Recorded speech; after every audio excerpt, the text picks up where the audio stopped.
नमस्कार, आपका स्वागत है इंडिया पब्लिक खबर में और मैं हूं अर्जिता। यूपी के बाद अब बिहार में भी बीएसपी सुप्रीमो मायावती की गूंज सुनाई देने लगी है।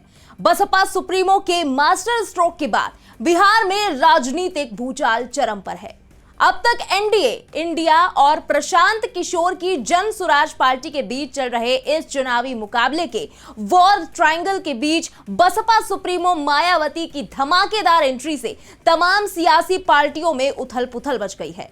कई दिग्गज सियासतदानों के बने बनाए समीकरण और चुनावी पैंतरे बसपा सुप्रीमो की नई प्रयोग पॉलिटिक्स के सामने धुआं साबित हो रहे हैं और ये खींच अब साफ साफ राजनेताओं की जुबान से बसपा सुप्रीमो के लिए आरोपों और तोहमतों के तीर की तरह निकलती नजर आ रही है। इस बार के लोकसभा चुनाव के बाद से सिर्फ यूपी ही नहीं बल्कि पूरे देश की ही राजनीति में काफी बड़े बदलाव देखने को मिले। चुनाव की आखिर तक लगातार बदलते समीकरणों से बदली नतीजों की तस्वीर ने कईयों के भ्रम तोड़े।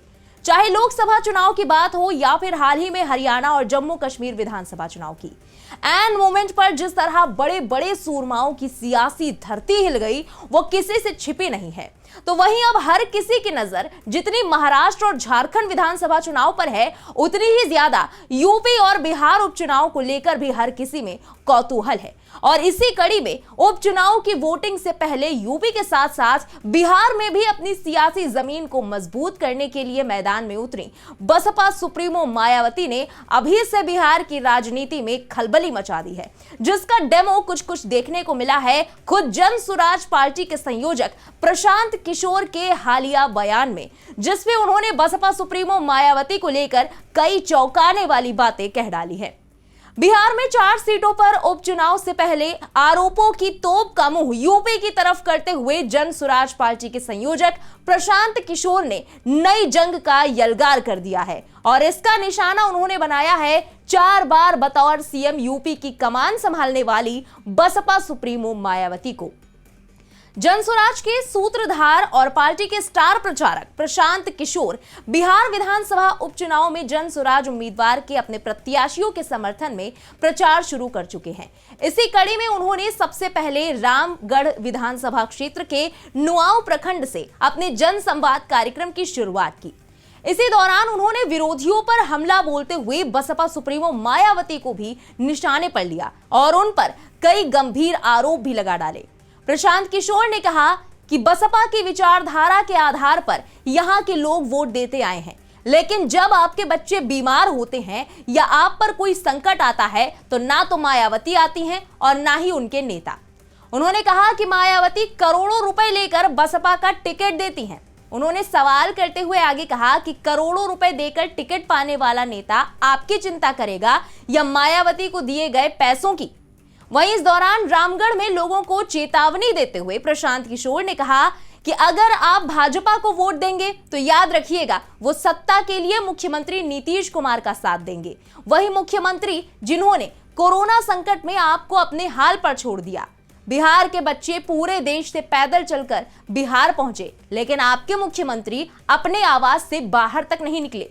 ये चुनाव ऐसे असंवेदनशील मुख्यमंत्री को सबक सिखाने का चुनाव है।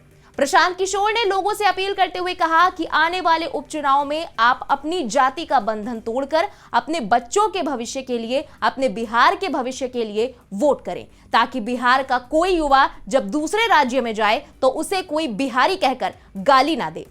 लेकिन अब सवाल यह है कि आखिर प्रशांत किशोर ने बसपा सुप्रीमो मायावती को इस तरह निशाने पर क्यों लिया। असल में लोकसभा चुनाव से पहले तक उपचुनाव से खास तौर पर दूरी बनाए रखने वाली बसपा सुप्रीमो मायावती लगातार पार्टी के खिसकते जनाधार और नेशनल पार्टी के दर्जे पर मंडराते खतरे को सीरियसली लेते हुए अब अलग अलग राज्यों के उपचुनावों में भी इंटरेस्ट लेने लगी है। इसी के चलते यूपी के बाद बिहार में भी 2 सीटों पर बसपा ने अपने उम्मीदवार उतारे हैं। बहुजन समाज पार्टी ने कैमूर जिले की रामगढ़ विधानसभा सीट से सतीश कुमार सिंह यादव उर्फ पिंटू यादव को अपना उम्मीदवार घोषित किया है। साथ ही भोजपुर जिले की तरारी सीट से सिकंदर सिंह कुशवाहा को टिकट दिया। इसकी जानकारी बीएसपी के बिहार प्रदेश अध्यक्ष शंकर महतो ने प्रेस रिलीज जारी करके दी थी और इन्हीं में से एक रामगढ़ सीट पर खासकर चौतरफा कांटे की टक्कर देखने को मिलने वाली है। असल में रामगढ़ में मुकाबला 4 दलों और गठबंधनों के बीच हो गया है। एनडीए, इंडिया गठबंधन, जन सुराज और बीएसपी के बीच। कहा जा रहा है कि बसपा सुप्रीमो मायावती ने अपने उम्मीदवार चुनावी मैदान में उतारकर बाकी पार्टियों की रणनीति को फंसा दिया है, जिसकी वजह से प्रशांत किशोर ने बसपा सुप्रीमो को अपने निशाने पर लिया।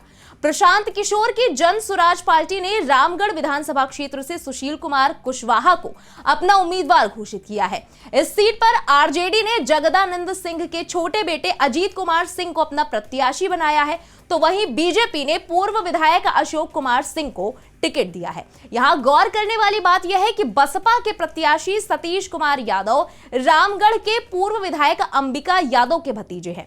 दो राजपूत उम्मीदवार के मुकाबले बसपा ने यादव प्रत्याशी पर यहां अपना दांव खेला है। 2020 विधानसभा चुनाव में रामगढ़ से अंबिका यादव सिर्फ 174 वोट से सुधाकर सिंह से चुनाव हार गए थे।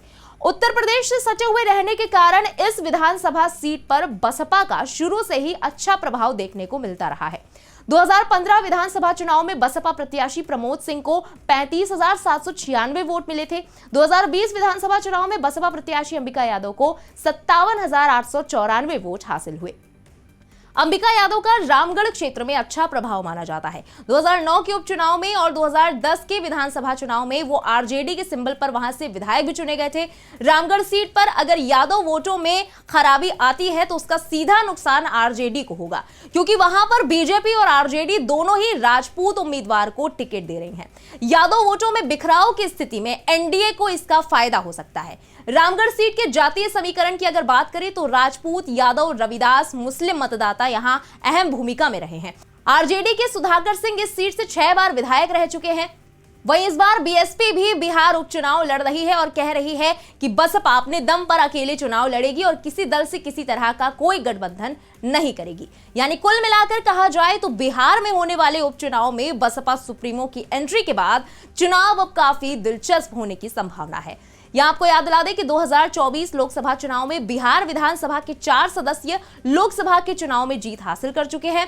रामगढ़ के आरजेडी विधायक सुधाकर सिंह बक्सर से सांसद बने। इमामगंज के हम एस विधायक जीतन राम मांझी गया से सांसद चुने गए, जो कि अब केंद्रीय मंत्री भी हैं। बेलागंज के आरजेडी विधायक सुरेंद्र प्रसाद यादव जहानाबाद से सांसद चुने गए थे और तरारी के सीपीआईएमएल विधायक सुदामा प्रसाद आरा से सांसद चुने गए थे। सांसद चुने जाने के कारण इन चारों सीटों से विधायकी से इस्तीफा दिए जाने के बाद अब इन खाली सीटों पर 13 नवंबर को उपचुनाव होना है, जिसके नतीजे 23 नवंबर को सामने आएंगे। वहीं अगर बसपा की बात करें तो बसपा ने दुर्गावती से जिला परिषद सदस्य सतीश यादव उर्फ पिंटू यादव को अपना प्रत्याशी के बाद रामगढ़ विधानसभा के त्रिकोणीय मुकाबले में जगह बनाने की पूरी कोशिश की है। तो वहीं बिहार में सबसे कम समय में पार्टी बनाकर चुनाव लड़ने को प्रशांत किशोर की पार्टी जन सुराज भी काफी बेकरार है। यह मुकाबला और भी दिलचस्प इसलिए हो गया है क्योंकि जन सुराज ने जिन सुशील कुमार कुशवाहा को अपना उम्मीदवार घोषित किया, वो 2019 में बसपा की ही टिकट से बक्सर लोकसभा चुनाव में 1 लाख से ज्यादा वोट हासिल किए थे। ऐसे में अब देखना होगा कि अब बिहार में बसपा सुप्रीमो की एंट्री के बाद और क्या सियासी उठापटक देखने को मिलती है। फिलहाल इस खबर में अभी के लिए बस इतना ही। चुनावी राज्यों से जुड़ी तमाम लेटेस्ट अपडेट्स, देश दुनिया की बाकी खबरों के लिए बने रहे इंडिया पब्लिक खबर के साथ। हमारे YouTube चैनल को सब्सक्राइब करें, बेल आइकन दबाना बिल्कुल ना भूलें।